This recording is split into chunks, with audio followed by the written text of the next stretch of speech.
Inaayos na ang pagbabayad ng danyos para sa mga apektado ng oil spill sa Bataan. Nagpulong at iba't ibang ahensya ng pamahalaan, kinatawan ng MTKR Terra Nova at insurance provider nito. Salvor ng MTKR Jason Bradley at kinatawan ng International Oil Pollution Compensation Fund.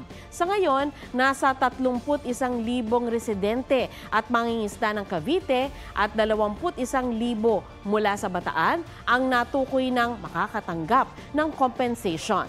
Hinihintay pa ang reports mula sa ibang LGU na apektado ng oil spill at ang report sa pinsala sa tourism sector. Tuloy-tuloy naman ang investigasyon ng NBI sa 3 maritime incident sa Bataan. Ang MTKR Jason Bradley na pag-alamang meron na palang warrant of seizure and detention noon pang 2022. Inaalam ng NBI kung bakit pa rin ito nakapaglayag.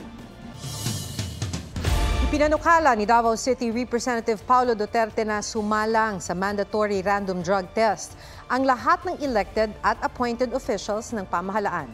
Sa ilalim ng House Bill 10744, gagawin ang random drug test kada 6 na buwan sa pamamagitan ng hair follicle at urine test.